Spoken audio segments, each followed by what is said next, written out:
Assalamualaikum warahmatullahi wabarakatuh. Bismillah, alhamdulillah, wassalatu wassalamu ala sayyidina rasulillah wa ala alihi wa sahabatihi wa man tabi'a sunnatahu wa jama'atah min yaumina hadha ila yaumil qiyamah. Amma ba'da hadratal muhtaramin, masaihil kurama habaiban al-afadil su'ama anal a'izza. Wabil muqaddimah tadi disebutkan pimpinan struktural yang tentunya saya tidak, jabatan struktural yang tentunya saya tidak bisa menyebutkan namanya satu persatu, di lingkungan B2 P3KS ngoten nggih. Kalau kok mboten setuju kalau B2 mendingan B2 P3KS ngoten nggih.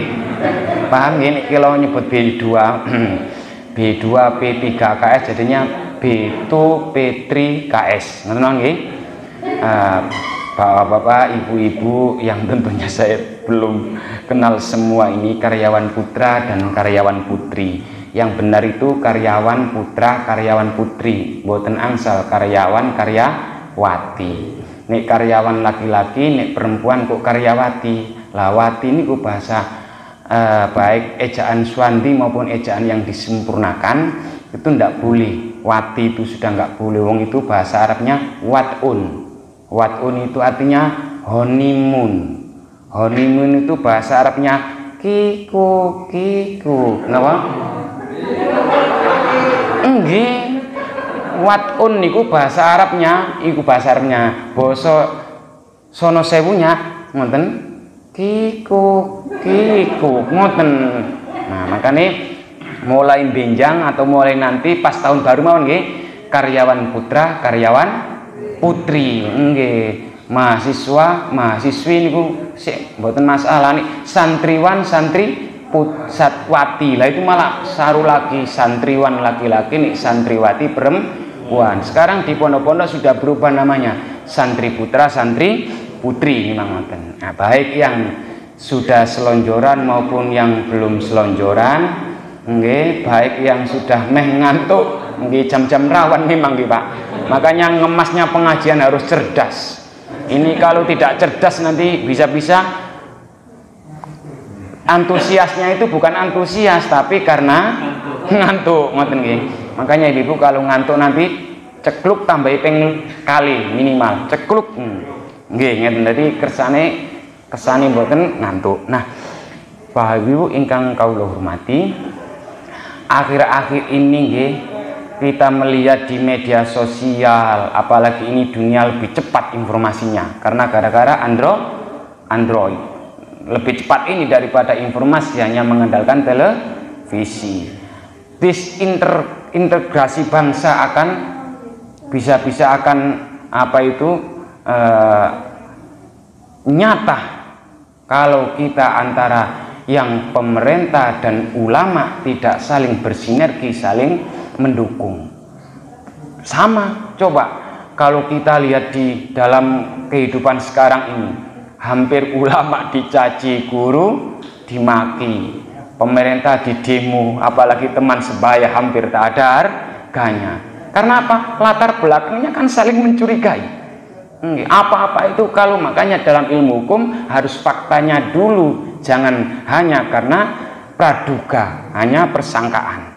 Makanya di sini untuk mengantisipasi gejala yang ada dewasa ini, tema pada pertemuan sore yang dibatasi sampai jam 4:10 ini yaitu mengenai tentang akhlakul karimah. Sebenarnya akhlak itu nggak boleh dibeda-bedakan. Kalau dilalangi enten mata kuliah akhlak tasawuf. Jadi anak-anak itu di satu sisi kadang baru mulai paham akhlak itu pada dasarnya nggak punya sandaran yang lain. Nggak boleh ada akhlak mahmudah, nggak boleh ada akhlak madhmumah, karena akhlak itu intinya yo api. Akhlak ini bukan perisai, tumbuh dari batin. Makanya Bapak Ibu, akhlak itu lebih dalam, lebih luas maknanya dengan nopo etika, apalagi cuma kode etik. Kode etik belum tentu mengandung akhlak, tapi akhlak sudah mengandung kode. Kan baru kode, nggih.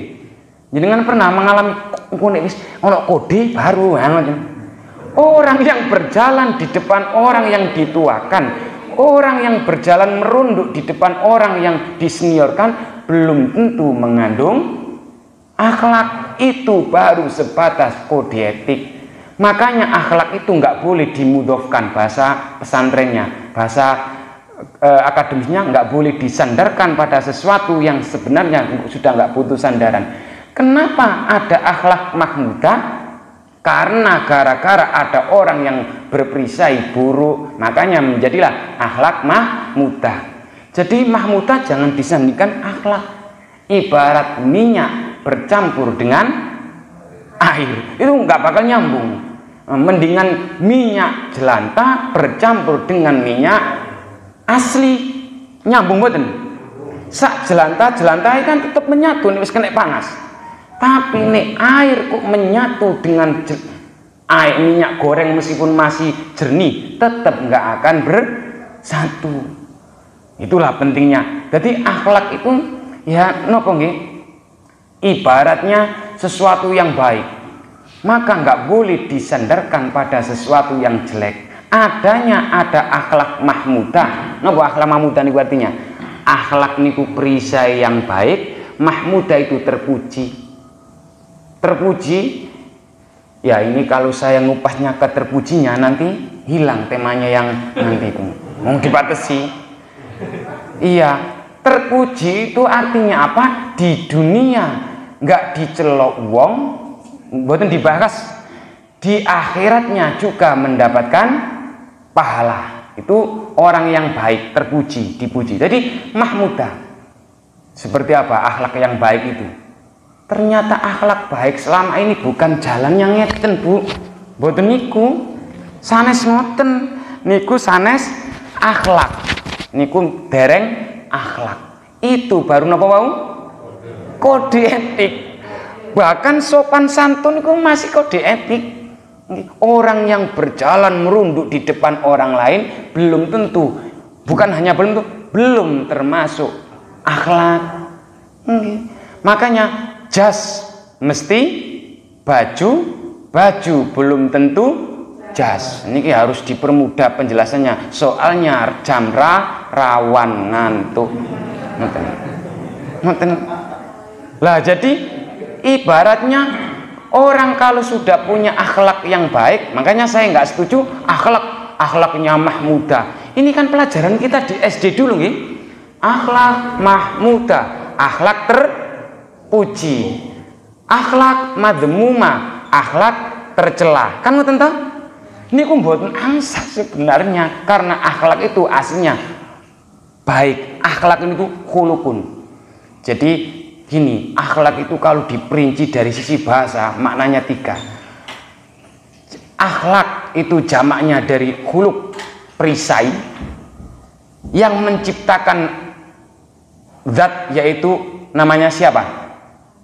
Allah. Namanya Khaliq. Napa? Coba dicatat. Jadi cuma kho, lam, kof. Gara-gara ditambahi alif setelah kho, Khaliq, zat yang menciptakan, yaitu Allah. Gitu. Satu Khaliq. Yang pertama tadi, ini yang kedua berarti Khaliq. Yang pertama tadi apa? Akhlak atau khuluk. Gitu. Makanya Gusti Allah zat yang mempunyai zat yang menciptakan akhlak, menciptakan siapa? Yang ketiga apa? Makhluk. Makhluk itu yang diciptakan. Berarti kita ini namanya leres mboten jenengan iki makhluk. Nggih. Berarti jenengan yang diciptakan oleh Allah ini di tengah-tengah antara khaliq dan makhluk ada khuluk atau perisai yang baik. Makanya jenengan mboten usah kok curiga atau kaget poro alim, poro kiai kenapa nih doanya kok cepet nyambung. Soalnya perisai akhlaknya lebih dekat kepada Allah. Kadang ada mas mbok kulonku didoakan, minta doa orang lain, nyadari kalau dianya sendiri berlumuran dosa enten mboten ngoten niku. Itulah jenengan coba jenengan catat.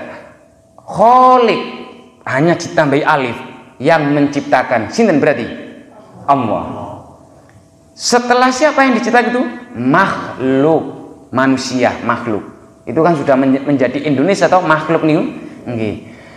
Makhluk nggak akan menyatu, nggak akan dicintai oleh Allah jika nggak punya akhlak, jamaknya khuluq. Makanya baginda Rasulullah Muhammad SAW diutus nopo? Rasulullah diutus menjadi nabi dan rasul niku untuk nopo? Coba. Nggih, mboten kok menghilangkan kekufuran. Wong Rasulullah hijrah dari Mekah ke Madinah orang kafir masih lah kok ngono. Makanya Rasulullah diuncali kotoran unta. Pernah nggih? Pernah niku sering niku kita sering nyen. Niku memang ceritanya sahih. Nggih. Kira-kira Rasulullah bales napa mboten? Mboten. Sakniki cuma dibully di WA. Atau neng grup WA, jenengan pun kagungan grup WA pinten? Terus gara-gara paslon rame. Nggih, niku sing rugi jenengan napa tiang lintu? Wong mendukung nggak dapat apa-apa aja kok saling mencaci atau menjelek-jelekan. Ini semuanya karena kita belum bisa meniru dengan akhlaknya Rasulullah. Lawang dicaci maki, diludahin, diuncalin kotoran unta, habis sholat, mau berangkat sholat, habis sholat sama diuncalin kotoran unta. Akhirnya suatu saat yang nguncali kotoran unta apa? Sakit. Nampun mesti merapal. Niki berangkat dari sini. Nanti makanya orang kalau akhlaknya tinggi itu bukan sekarang, tapi lama-kelamaan orang itu akan mendapatkan hikmahnya akhlak yang tinggi itu, malu-malu sendiri. Akhirnya Rasulullah mana siapa sakit bergegas, Aisyah ada kurma, ada baginda, cepat dibungkus kurma itu. Saya mau bergegas kepada orang yang sering menyakiti aku, melempari kotoran unta. Terus dikasih kurma. Ini Indonesia ngoten boten.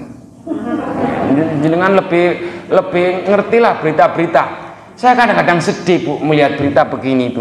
Makanya ini kadang-kadang kenapa kok tidak meniru akhlaknya Rasulullah. Dakwah aja nggak boleh langsung toko-toko.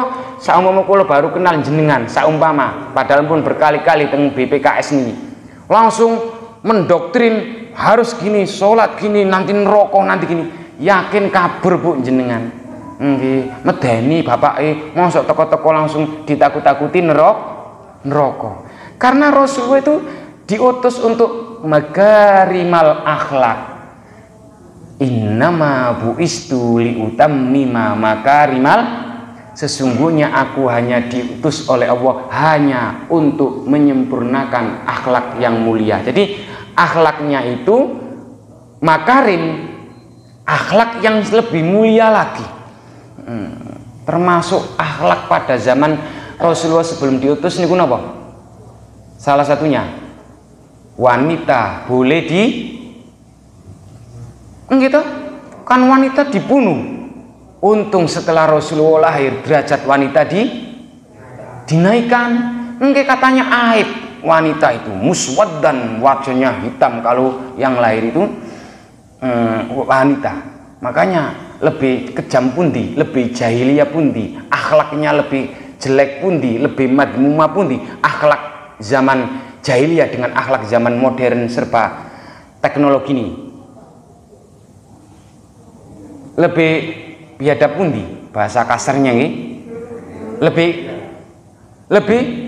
ngeri sakniki, lebih maaf bahasanya kasar, lebih biadab sakniki. Napa? Nek dulu menunggu lahir dulu, nek lanang aman, nek wedok baru dikubur. Sakniki nah sebelum lahir kan belum tentu putra apa putri. Hubungan gara-gara listrik mati kan hubungan gelap namanya. Nah, listrik mati berarti masih lebih akhlaknya masih lebih lumayan zaman kan nunggu lahir dulu.